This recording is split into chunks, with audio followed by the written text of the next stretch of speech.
хирургия тек бірнеше нәрсеге шектеледі. Біз оларды қызыл, жалау белгілері деп атаймыз. Мойын ауруы қолдарыңызға немесе аяқтарыңызға таралып, ұйып қалу немесе әлсіздік тудырса, төменгі арқа ауруы қолдар мен аяқтарға таралып, науқас жүре алмайтын болса, тұрақты жүріс жоқ. Мен жүріс деп айтқанда жүру үлгісі өзгерген, және зәрді немесе нәжісті бақылау жоғалған кезде, ол немесе ол өткізеді. Науқас осындай белгілермен келгенде, біз одан әрі қарай ойлануымыз керек. Жақсы, маңызды бір нәрсе болып жатыр. Кез келген нәрсе болуы мүмкін. Егер омыртқада инфекция болса, біз дамушы елдеміз. Мұнда туберкулез, ол омыртқадағы ең жиі кездесетін бактериялық инфекция. Және сізде омыртқада болуы мүмкін басқа бактериялық немесе саңырауқұлақ инфекциялары бар. Сондықтан біз осы бұрышқа назар аударғымыз келеді. Бұл бір аспект. Екінші аспект, дегенеративті жағдайы бар кез келген адам, бұл сүйекке айтарлықтай тозу мен жыртылуы. Дискінің кез келген дегенерациясы немесе тозуы сүйектің көші сүйекке қысым жасауына әкеледі. Және кейде сүйектің сырып кетуі де мүмкін. Біз оны спондилолистез деп атаймыз. Сондықтан бұл жағдайлар операцияны қажет етеді.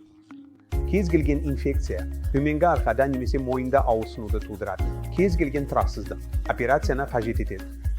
Одан басқа тағы не ойлай аламыз? Омыртқадағы кез келген ісіктер. Сондықтан бұл жағдайлар міндетті түрде операцияны қажет етеді. Одан басқа бізде деформациялар деп аталатын тағы бір жағдай бар. Біз деформациялар туралы айтқанда, балаларда ең жиі кездесетін деформация сколиоз. Сколиоз дегенде, бұл баланың омыртқасында тәрізді деформация. Бұл туа, біткен болуы мүмкін, яғни туаның бастап. Ең жиі кездесетін түрі идиопатиялық. Идиопатиялық дегенде себебі белгісіз. Шамамен 80-85 жағдайда себебі белгісіз. Өсу кезеңінде біз көрген деформация айтарлықтай күшейеді, және сол кезде операция қажет болады. Кез келген деформация немесе 45-50 градустан асатын қисық. Одан әрі дамуды болдырмау үшін міндетті түрде операцияны қажет етеді. Егер сіз белгілі бір жаста, мысалы шамамен 12 жаста қисықтықты көрсеңіз, ол қазірдің өзінде 55-60 градусқа жеткен болса, қисықтықтың одан әрі даму мүмкіндігі жоғары, және біз араласуымыз керек. Тағы да біз кифоз деп атайтын бүкілік операциялары. Балаларда да, ересектерде де жиі кездеседі. Балаларда кифоздың әртүрлі түрлері болады. Ересектерде бұл негізінен дегенеративті өзгерістерге байланысты болады, және бұл жағдайлар әрине тағы да операцияны қажет етеді. Соңғысына келетін болса, Үндістанда жол көлік апаттарының санына байланысты омыртқа жолының зақымдануы мүмкін кез келген жарақаттық жағдайларда. Егер ол тұрақсыз сыну болса, егер ол тұрақсыз жағдай болса, біз міндетті түрде тез арада араласуымыз керек. Сонда омыртқаның қалыпты орналасуын қалпына келтіріп, адамды аяғына тұрғызып, қалыпты өмір сүруіне мүмкіндік береміз. Міне осындай жағдайлар. Созылмалы бел ауруы, жалпы алғанда оның қандай да бір хирургиялық араласуды қажет ететінін дәлелдейтін ешқандай дерек жоқ. Кез келген созылмалы бел ауруы, яғни біз оның себебін білмейміз, түсінбейміз. Көрдіңіз бе, біз науқасты көргенде рентген түсіріп, мірт жасап, бірнеше басқа қан талдаулармен бағалауға тырысамыз, және мұның бәрін жасағанымызға қарамастан, егер біз кернеудің нақты себебін таба алмасақ, онда жарайды, мен біріктіру операциясын жасап көремін, және бұл созылмалы бел ауруына көмектесуі мүмкін деп араласу абсурд. Бұл туралы нақты дәлел жоқ. Жарайды, енді соңғы 1-2-10 жылдықта омыртқа хирургиясында қандай артықшылықтар бар? Не болды? Бұрынғы жағдайдан қазіргі жағдайға қалай жетті? Қазіргі уақытта қолданылатын құралдар, бұрандалар мен торлар бұрынғы күндермен салыстырғанда әлдеқайда жетілдірілген.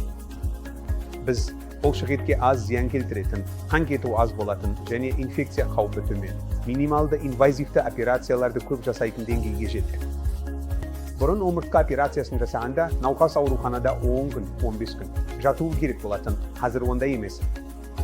Қазіргі уақытта біз күндізгі процедураларды бастаймыз. Мұнда науқас таңертең келеді, операция жасалады, кешке шығарылады, ең көбі 1 немесе 2 күн.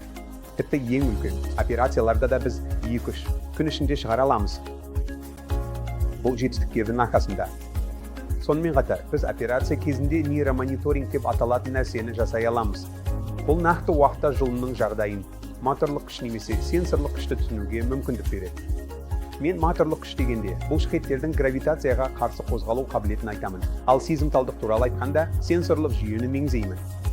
Сондықтан біз процедура кезінде екеуін де бағалай аламыз. Осылайша біз тірі кері байланыс аламыз.